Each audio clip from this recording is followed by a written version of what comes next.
Greetings and welcome to Retention Chronicles, the podcast with learnings from expert e-commerce brands and partners. I'm your host, Mariah Parsons. If you're here, you're either on a quest for e-commerce enlightenment or you accidentally clicked the wrong link. Either way, I am thrilled you stumbled into our corner of the internet, and I hope you'll stick around. We've got pearls of wisdom for everyone, whether you're running a multi-million-dollar business or simply just starting out on your entrepreneurial journey. Before we unleash the brilliance of today's guest, let's give a shout out to our podcast sponsor, Malomo.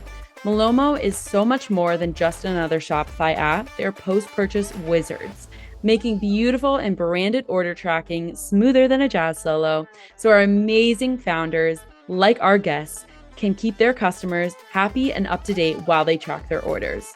So hit that subscribe button, like it'll increase your LTV overnight, and go listen to our other episodes at gomalomo.com. That's GOMALOMO.com. Get ready for insights, chuckles, and perhaps a profound realization or two with this newest episode of Retention Chronicles.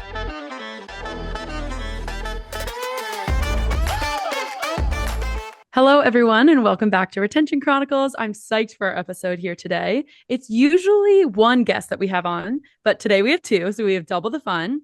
Wes and Dana, thank you so much for joining us. I'm going to ask you both to say hello to our listeners and give a quick personal background of what you all have been up to and what's led you to this point in your career so far. So, Wes, let's start with you. Kick us off. Tell our listeners who you are. Nice to see everybody. I'm Wes. I'm the creative director and CEO at SeaMonster Studios. Most of the time, I'm involved in all of our projects from a direction standpoint, but oftentimes, as a business owner of a small business goes, I'm involved in just about everything. So, common character in this role here. Love it. Love it. And now, Dana, please say hi to our listeners and give a quick intro. Yeah, so I'm Denib. I actually was a high school English teacher for about 10 years. And Okay. transitioned into web development about 5 years ago. Wes started having me do some accessibility work to make sure that our websites that we were developing for clients were accessible. And I just found my love. I love making sure that everybody can use the site, even if they have no arms, even if they have no eyes, whatever it is that they need accommodation with, the site should still work for them. And I just found it really interesting how we can code it so that it works that way. So Yeah. Okay. So we're going to have to pause here for a minute. Why the switch? Was there like a pivotal moment, or was it just something you were always interested in, both, studying English and then also compliance? Or was there a pivotal moment where you're like, you know what? I think I'm ready to make this jump? Well, I really did not want to change from being a teacher to web development, but I felt like that was kind of what I probably needed to do. But I really loved teaching, and I didn't like the idea of having to sit kind of confined in a cubicle someplace coding. But I just felt like it was what I needed to do for my family, because you can't raise a family on a teacher's salary, I'm afraid. Yes. Yeah. That I think a lot of people would relate to. So the coding I found interesting, and it was okay. It was fun. And I had a lot of learning to do. And so Wes certainly helped me with a lot of that. But when I figured out, accessibility is something that actually Wes doesn't know about, he's asking me to figure it out. And I just found it fascinating. Yeah. And so really just got interested in it. Okay. Well, I love that. Denib is underselling his capabilities here as well, but he holds some pretty serious certifications in WCAG compliance knowledge and capabilities. And I think more than most people, he's put in a massive amount of effort to become sort of provably certified at what he does, and sort of the expert in the room, I guess you would say. And so now as a team, he guides the ship. His actual job role in that position is called Captain Accessible, which is pretty awesome, I think. And we take his lead now rather than, sort of doing what we think is right. Now we know what's right. I love that. Can I just call you Captain Accessible for the rest of this podcast? So when I first started getting into accessibility, I asked the whole team, I said, so what should my actual job title be? And so everybody put forth a bunch of, you ought to be, chief accessibility officer, whatever. But Wes was like, no, you ought to be Captain Accessible. I was like, perfect. Let's do it. I love that. Yeah, that's great. I feel like with it can be very daunting, like sitting from someone who does not know much about coding. I've done a couple of courses. Can be pretty daunting to see the laundry list of what you all accomplish for the clients you work with. So I'm excited to get into it. And obviously our listeners, they're probably putting two and two together to know that we're going to dive into a lot of compliance and a lot of different aspects from what we normally talk about. And I think that'll be very exciting. And they obviously all come back to retention anyways, but that's a little Easter egg for everyone. So we've done the personal intros. Can we now do a company intro? Tell us about SeaMonster Studios. Wes, we'll start with you. And then Dana, if there's things that you want to pepper in there, please feel free to. Sure. So started the company as sort of a weekend warrior, I guess, while I had a day job as a younger lad working in the coffee industry. And one of the things that attracted me to this line of work was it was what I was doing in that industry. And back in the good old days when there wasn't Shopify or there wasn't e-commerce platforms per se, you had to build your own e-commerce system or whatever. And one of the things that we figured out along the way was, we sell a habitual product that people want to receive on a regular basis. And we figured out a way to sort of build what I would call the rudiments of a subscription program when things didn't really exist. And we were sort of a younger, decent sized company, but smaller in comparison to the Starbucks and Dunkin' Donuts of the world. And one of the things that set us apart was that you could actually buy our products online and subscribe to them and do all these really novel things back when we didn't even have responsive websites and we were just looking at things on a laptop or a desktop. And so figured I was young enough and bold enough to take a risk and start a company. And if it all fell apart, I could always go back to working in the coffee industry or whatever. And 18 years later, we're still sitting here. So that makes us sort of old in the industry, I guess. But what I think that it means is that we've run a good business and treated our people right and built neat things. And, hopefully our clients think so as well. It seems to be that way anyway. Yeah.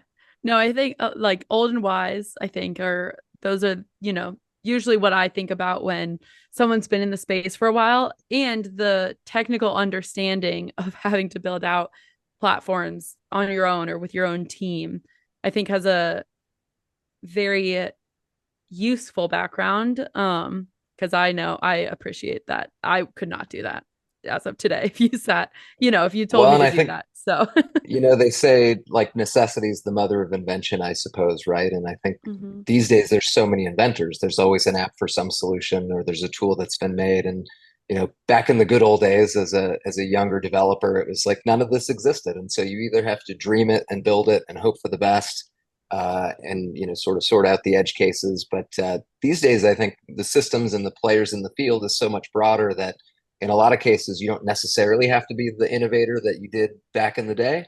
But I think there's still plenty of room for that. Understanding how systems work together or what pieces play nice together, or even just building the one thing that's missing from the puzzle is an important aspect of being a good developer or a good solution maker of all kinds.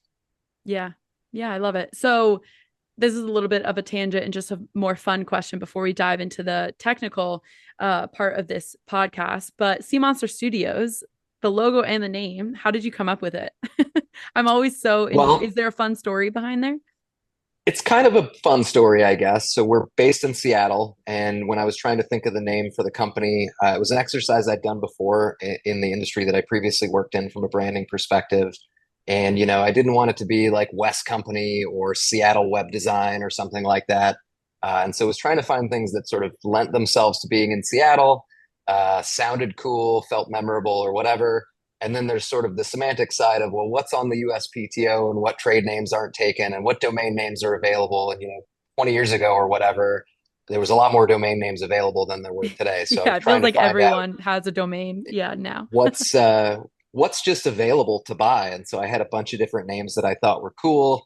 And then found that this one was available. There was no trademarks, and it sounded like the best winner to me anyway. And so that was the genesis of the name. So sort of a creative thing, but also a, like it was all open and usable kind of thing. And then from the logo perspective, this is actually our, I think, third logo in total over the years. But Our project manager was actually our first employee who was employed as a designer back in the day. And as a result, he helped design the first version of this logo, which looked very similar, but different graphic technique and stuff from so many years ago. It looked very different. And then we've just iterated upon it since then, and this is where we've landed. Okay, amazing. So now let's go one step deeper. I mentioned this a little bit earlier in this episode, but there's so many things that you all cover, and your expansive knowledge is very helpful for those who are in the Shopify space looking to check off certain things or improve certain things about their e-commerce store. So can you give us a synopsis of, first, what are those areas of expertise that you all are experts in and offering to merchants with your services? And then was it a compilation of just having to build, you mentioned those specific platforms because there wasn't so many innovators or so many SaaS solutions in the space? Is that kind of the reason, if you had to put money on why you all are so expansive in your offerings, is that the reason that you can cover so many different areas of servicing an e-commerce brand? Sure. So we describe ourselves as a full service agency. So we deal with branding of all kinds, whether that's naming a company to designing a logo or evolving a logo or a brand presence into something else, to the strategy that goes into that. Why is your company named the way it is? And what's the vision that you have for your company? And what languages and visual elements are we using to describe your company to an audience that isn't you? And so we help business owners or entrepreneurs sort of step outside of themselves to help their audience understand who their company is and make sure that the audience thinks of it the same way that they do. And the natural evolution in branding is things like graphic design and product packaging. If you're selling a widget of some sort, you've got to have a neat box to put it in and a store shelf to stick it on. And so over the years, as we've sort of done those projects, we've learned a lot about where do you get things printed, or how do you get it on a store shelf, and what does the sales negotiation look like to get it there? And then, of course, that naturally evolves into an omni-channel presence like e-commerce, and as Shopify came along, early in the days, we found it to be an awesome platform. It was very easy to use. And in comparison to some of the other tools that existed way back in the day, it felt like the right platform for us. And so as we've sort of evolved along with Shopify, we've become experts and partners and so forth, and sort of learned the ins and outs of the system. And I think as a result of that, you run into the SaaS platforms that come along with it, whether it's subscriptions or tracking pages or upsells and retention programs and things like that. We've sort of sorted out what we think are the most usable or the best in class, and have chosen to partner with those platforms. But generally, I sort of pitch ourselves from a web design and development standpoint as we can design anything you want and build anything that you want, and there's really very little limits to our capabilities there. And I think to some end or another, most agencies do that, and then figure it out in the back end. Probably is sort of how it works, right? But I think generally, we can take a customer from having no business name and a sort of idea for a product to a shelvable product or a shippable product, all the way through their presence online and offline, and then deal with the strategy that comes around after you've gone live. And so figuring out, how do we retain our customers longer? What other marketing or other strategies should we employ? And in this case, we sort of draw the line at some of the more mystical things, I guess, advertising, maybe the more technical aspects of marketing to folks beyond what your website and your brand does for you. So things like email campaigning or SMS campaigning or communications. We tend to partner with agencies that we think focus specifically on those things and do a much better job. But outside of that, we play very well with other agencies, and we often are brought in projects where we're one of a many pieces of a puzzle type agency solution. We also have a data scientist on the team that helps us do things like data migrations, whether you're coming from a platform to another, or turning subscribers from one subscription platform into another. And I think that's played very nicely into our skill set of, if we need to bring you from one place to another, if we can't move your data, then it's a really big struggle for a business to have systems that aren't congruent with each other, or understanding the flow of data into your order tracking or the reports that your CEO needs or otherwise, I think are a really important aspect of doing a successful online or offline business. Or likewise, the connectivity of systems, making sure that everything's communicating effectively with itself. And then over time, as Deneb mentioned, we evolved into dealing with compliance. And that I think covers everything from branding to development to design of all kinds, that it touches a little bit of every part of this thing that I just described. Um, and it was something that I found to be incredibly daunting from a technical standpoint or a knowledge standpoint. I mean, if you look at the rules, they're robust and extensive. And so finding somebody who's willing to be an expert in it and find the passion in making the internet sort of accessible to everybody was an important factor of doing good business, I guess. Why would we sacrifice a chunk of our audience for lack of capabilities? If we can just enhance our capabilities, we can also make things more available to a much broader audience at the very sort of businessy side of things. But more importantly, we bring equity to the table in an environment where that's not always part of the conversation, I think. A lot of people build neat websites and that's it. And we build neat websites for people, I guess. And so hopefully it's all people, not just some people. Yeah, I love it. That was a very comprehensive journey in describing what you all do. Thank you, Wes. Couple of notes as well, and a couple of rabbit holes I want to go down. So I think the first one that I would want to go down is, you mentioned, obviously you're one of the great aspects of Shopify is that you're able to plug and play with different SaaS providers. Obviously, that's where my background is. And then different agencies where your background is. And so I want to get your opinions on looking at the different, when you're evaluating like the tech that you're bringing into the merchants that you all are working with. Are you looking at, how is their platform built out? How is it compliant? How is it, how's it a good partnership for us, like from a business standpoint of, yes, we can, like, there's multiple platforms that can solve this one specific issue that a merchant is facing. But when you're looking at, okay, this is the platform that maybe stands the best with what we all do. Is that part of the conversation, or is it really just like when you're in the platforms of like ease of use and stuff like that? I think it starts with a review of the platform, right? So we're lucky enough sometimes to have the platform come to us and say, hey, we like what you're doing. We want to show you our thing. Other times it's something we find ourselves and stumble into in some way because the client maybe already had it or thought that it sounded cool and wants us to check it out and maybe vet it a little bit. So it sort of starts from all angles. I think for me, the thing that makes me use platforms, whether it's my CRM or my sales tools or my accounting software, it has to sort of look good and work well. So it has to be highly usable from an administrative standpoint. I mean, there's always room for the really ugly tool that does a great job at things, but I think I'm always more inspired to use it if it feels good to me from a use standpoint. So a lot of times we're looking at the administrative functionalities of, does it make sense? Does it look beautiful?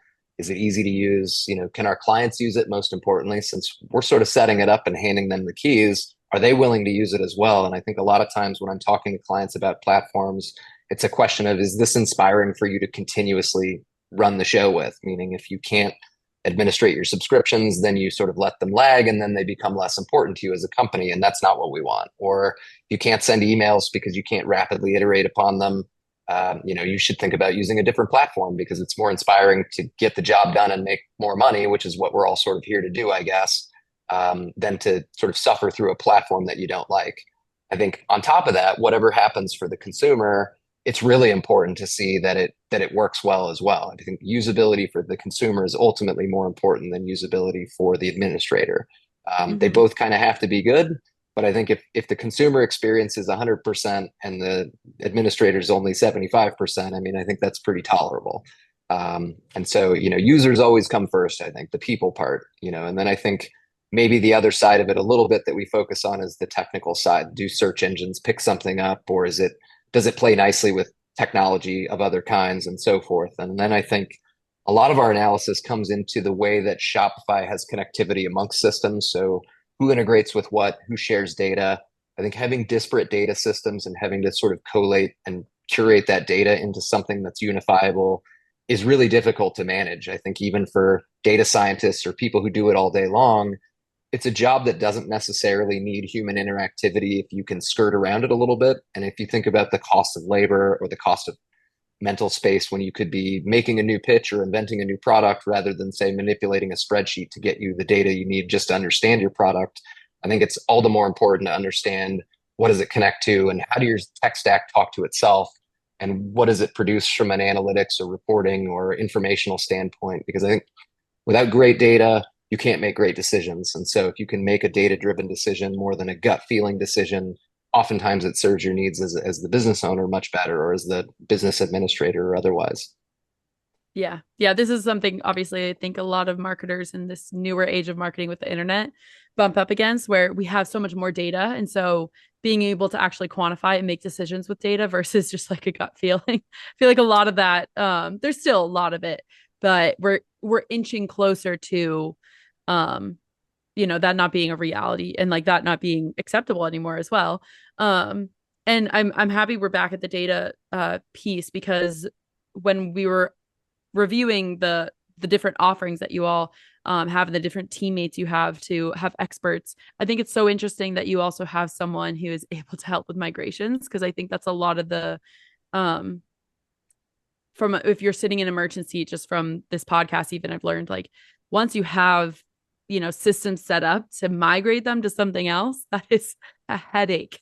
And so if you all are able to assist in getting these different platforms to work together, getting off of one platform and onto a new entirely different platform, is very, very interesting.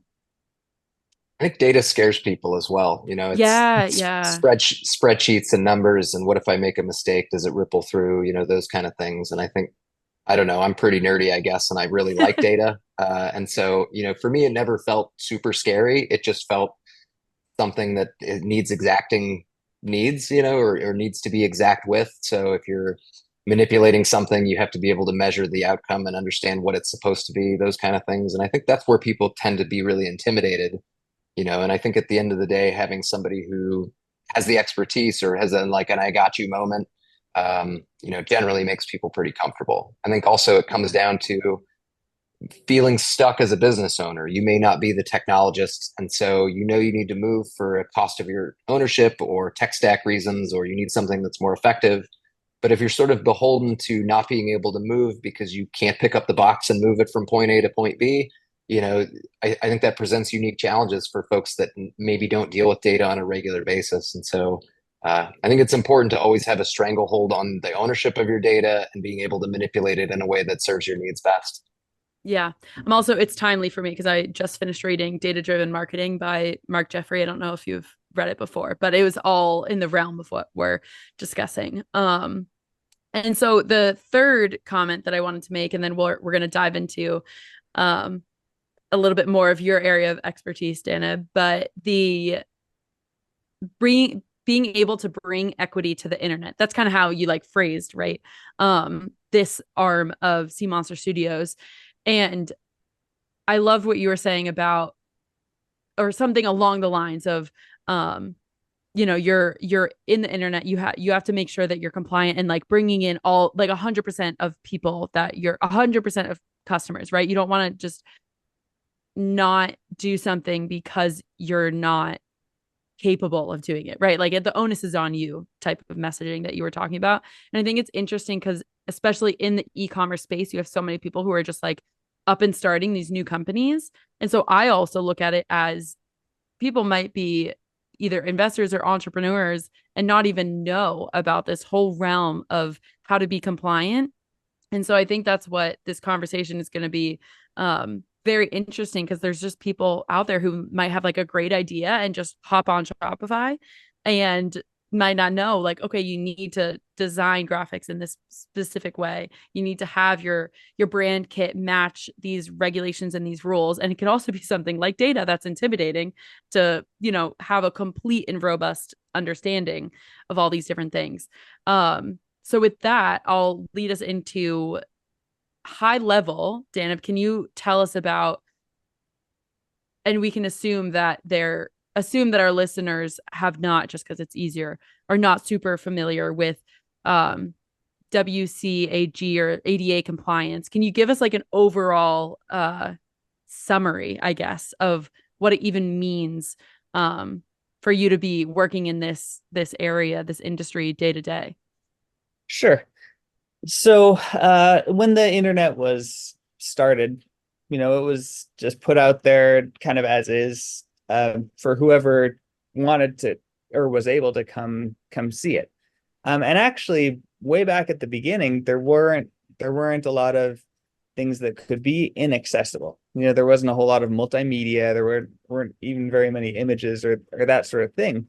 But as people continued to build more and more complex things, well, it started to get harder and harder for some set of people to access, and everybody started wanting to access it. And so if you were blind, for example, there was something called a screen reader, that you could then listen to the page be read to you. But the more complex pages got to be, the more things started being not read correctly, and so you'd get a lesser view or understanding of the page from your screen reader.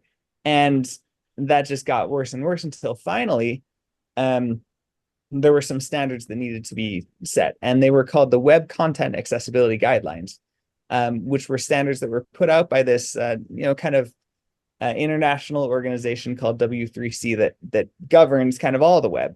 But they put these standards together saying, okay, in order to make sure that everybody can understand the pages that are on the internet and can interact with them, you need to follow these certain guidelines, these content guidelines, web accessibility content guidelines. And if you do that, then people will be able to use their assistive devices, whatever they happen to be, whether it's screen readers or like text to, voice command systems or whatever. People will be able to get what they want, what everybody else can get from the web. And so these standards became very important, but since they are still, fairly recent in terms of they're updated every year, but we're only on version 2.2 of these standards. So they're still fairly young. And so lots of people don't know that they need to be obeying these standards. They need to follow these certain rules in order to make it so that,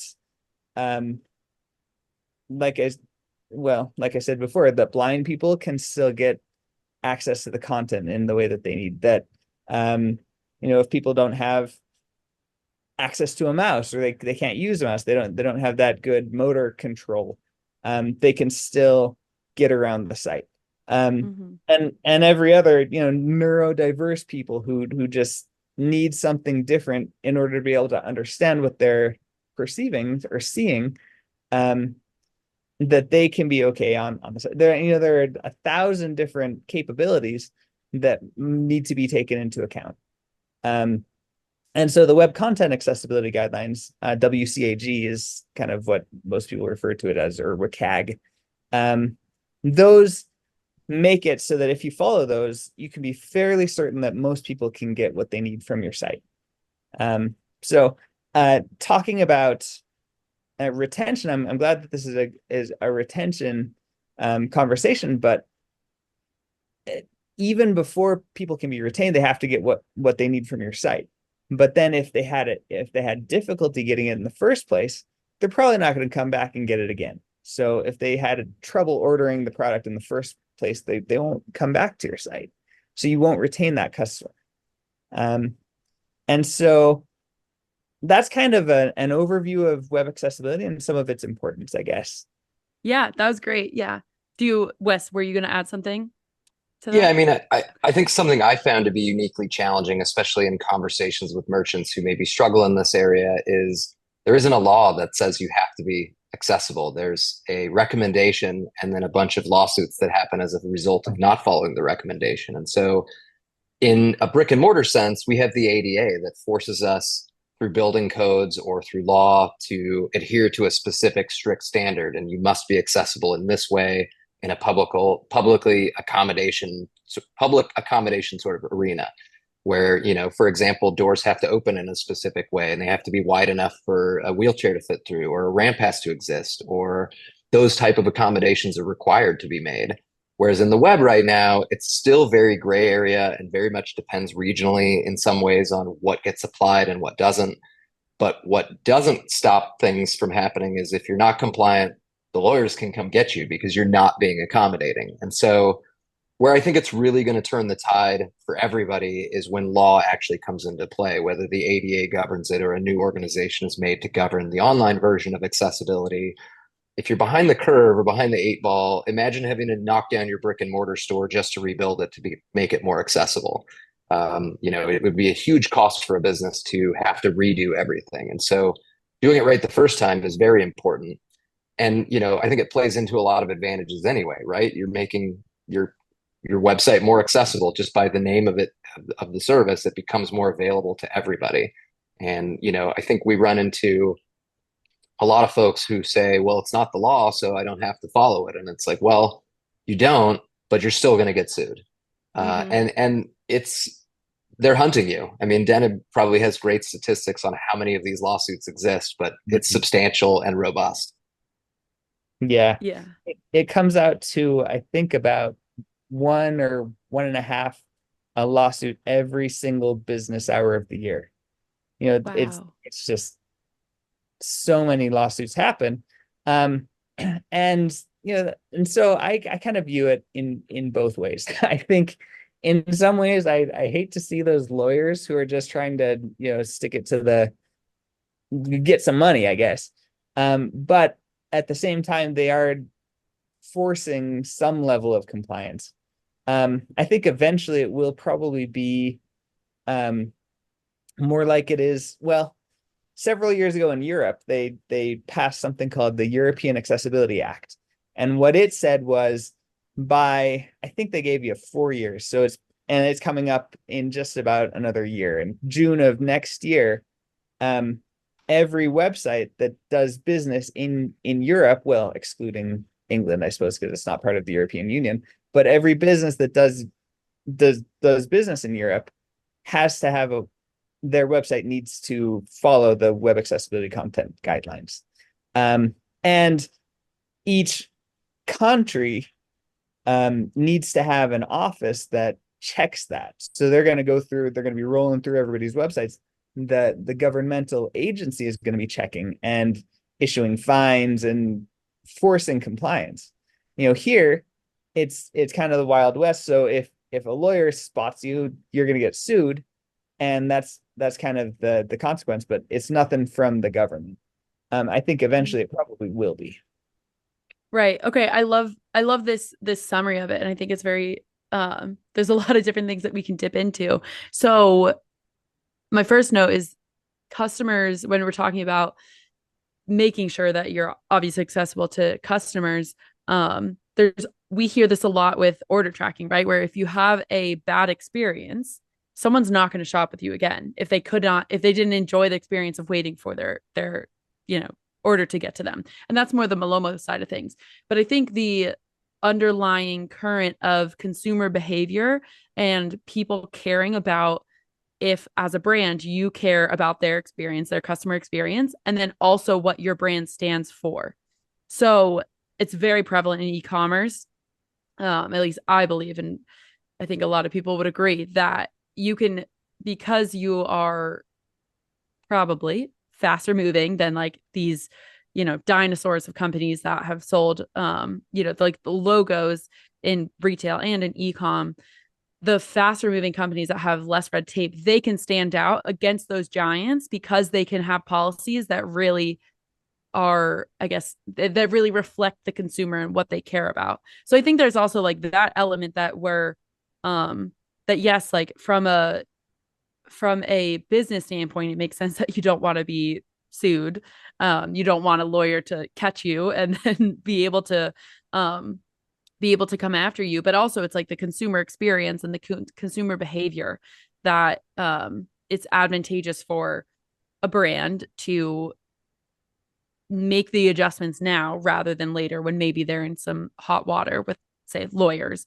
But a follow-up question to the discussion we're having, when we're looking at Europe rolling out the governmental compliance aspect, is there a worry, or is there any anticipation that for companies that have like international arms or sell internationally, that they're probably, if they're, if they have a US and a European channel, that they're probably going to do a site refresh or become compliant because um the European, I forget what it was, it the EAA, European EAA, that's what it was. Yeah. Accessibility Act. Yeah, Accessibility Act.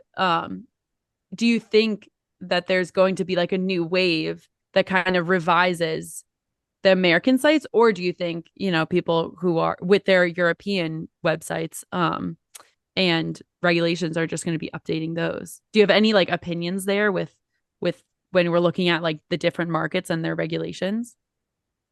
Um, so it's Or is it hard to, hard to say? it's hard to tell what people are going to do. Um, the EAA has very little, um, I guess, bite outside of companies that are based in Europe. Mm-hmm. And so, for example, a Czech company, the Czech government could levy a fine or something against that company um, for being inaccessible. However, if I'm a company that sells t-shirts to whoever in the world wants them, right? Even though, yes, I serve that market, the Czech government isn't going to be able to find me. Mm-hmm. So, Yeah. but what I do think is going to happen is that this idea of let's get more, government regulation in this space, because it's been proven that companies on their own aren't going to do, lots of them do the right thing, but many of them don't. And without a little impetus from the government, it's not going to happen. I think this idea will spread, and I think it will be more like Wes said, like building codes. I think those things will come. And so I think any company that is looking into the horizon is gonna think, oh well, okay, it is, yeah. Next time I do a web redesign, I better make sure that my company is gonna make it accessible. Um, Mm-hmm. Well, I I hope think that. for companies that do have a nexus in Europe and also in the United States or Canada or otherwise, I think one of the advantages that Shopify brings to the table is the idea of having, say, a site that changes its language so it's multilingual, or it changes its presence for a currency conversion or otherwise, and it's sort of a unified website that maybe just changes its underlying factors. And so if you're thinking about, well, I should become compliant because I'm this Czech company that's going to be regulated against, it would be foolish not to also make the American aspects of your website just as compliant, because you might as well be efficient and unify your design or your capabilities in both places. And I think there's never a bad place to be way ahead of the curve, right? From a business standpoint, if you can cover everything now because you're required to here, and it's now free because you were required to over here, or you're not required to over here, there's only a financial advantage to doing such a thing, right? And also staying untouchable and one less thing to worry about. I mean, as an average business, you've got your payroll to worry about, and you've got all the laws that you have to obey to worry about, and keeping your employees happy. Like, why would you want to worry about this one thing that could be easily corrected by good technology or the right tools for the job? And so, I think for those businesses that have an international presence that is both physical and digital, you wouldn't want to just fix one thing and not fix the other just because it's a corner you can shave off. It's way more efficient to fix everything all at once. And whether Mhm. that's in a redesign or just chipping away at problems, I think both are reasonable tactics until the law forces your hand to chip away at all problems at once. But the opportunity to sort of solve for small problems now is always available to any website. And there's probably a point when we're reviewing a website together that Deneb comes to a conclusion potentially of, well, this whole thing is so bad, it would be better to redesign or rebuild than it is to try to put tape over the problems, right? I mean, there is a point where in any technology circumstance, whether it's compliance or tools or otherwise, that sometimes it's easier to wipe the slate and sort of reinvent the slate, even if it sort of visually looks the same.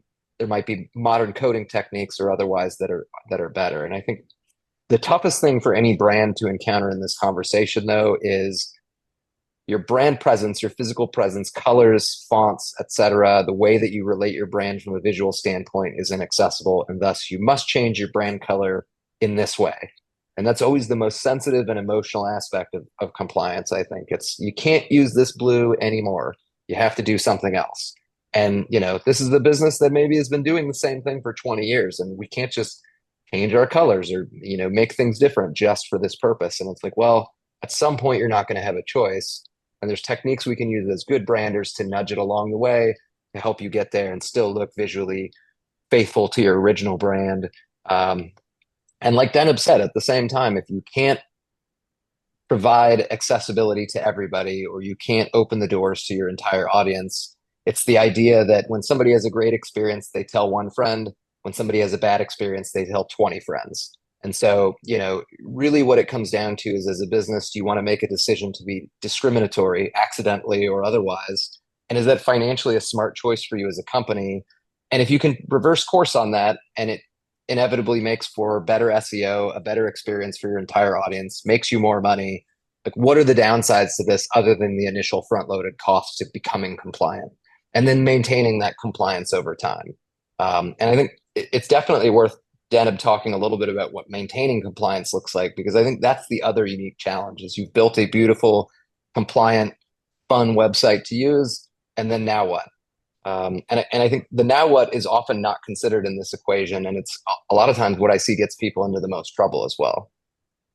Yeah, let's dive into it. So your site could be completely compliant to begin with, and then because most sites are continually changing. You have a blog post, you change something on the front page, you add more information here or there, you add a video or whatever. There are 1,000 ways that uncompliant things can leak in to your site. So what we recommend at SeaMonster Studios is that the content creators, the people who are putting those blog posts on and who are creating the new content that's going on, that they be given a pretty clear set of guidelines or procedures that they should follow to make sure that they have all those things, right? And so when we do particularly when we're doing an accessibility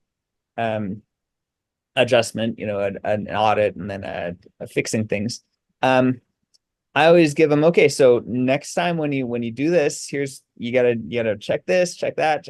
I give them a checklist of things that they need to make sure as they're putting that blog post in, that they do this or that. And they're not always great at doing it. So that's why we have found that it's really valuable to put a service in that actually monitors for accessibility. So we use this accessibility monitoring service that kind of scans through all the pages or the pages that we set and check to make sure, are there new things that popped up every month, or probably every month it'll scan through. And so it'll say, this has 3 new problems. And so then I can go to that company and say, hey, let's fix these real quick, or remember, you got to do this and that to make sure that that's compliant. And so it is a continual process that needs to be done.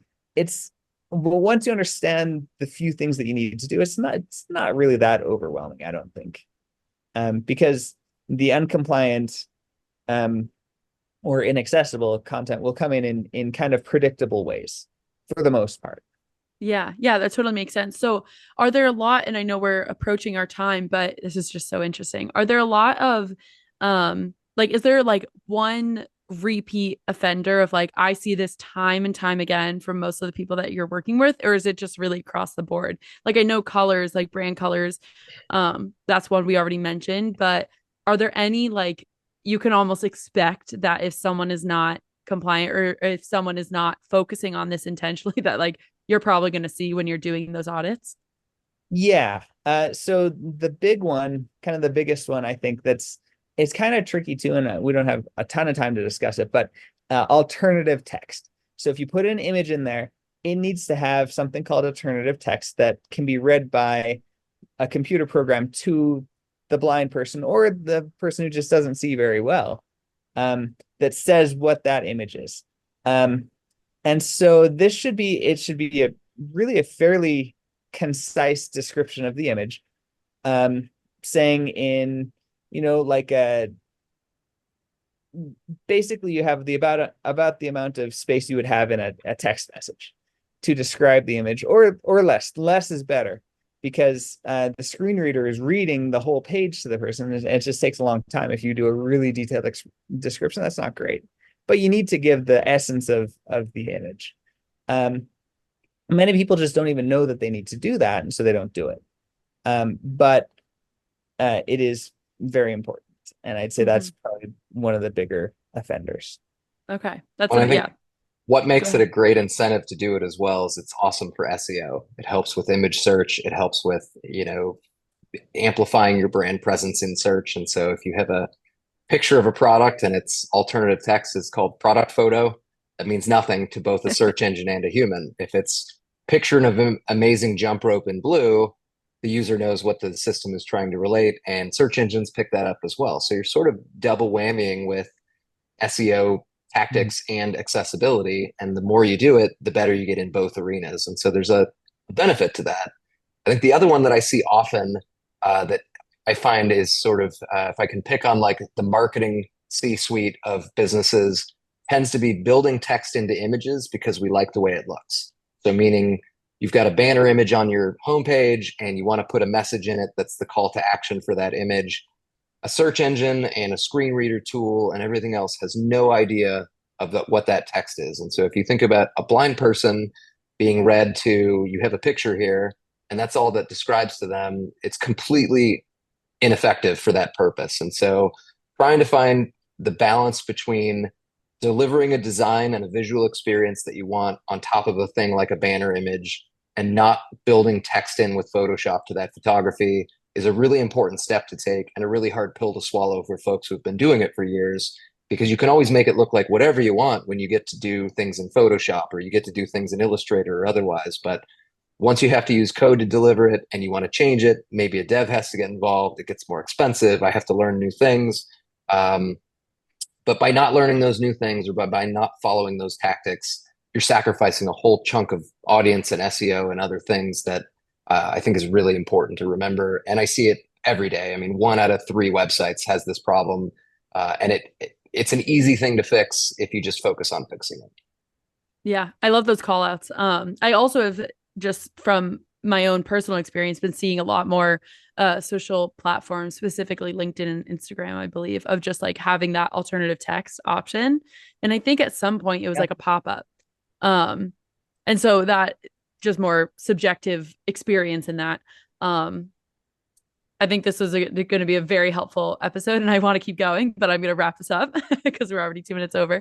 But Wes and Dana, thank you so much for joining me today. It has been a fascinating conversation, and I know this is going to be very, very helpful for people, whether or not they know about just like the technical background of compliance, or if it's brand new. Maybe it's a reminder that they should be focusing in on different areas of their aspects and checking in.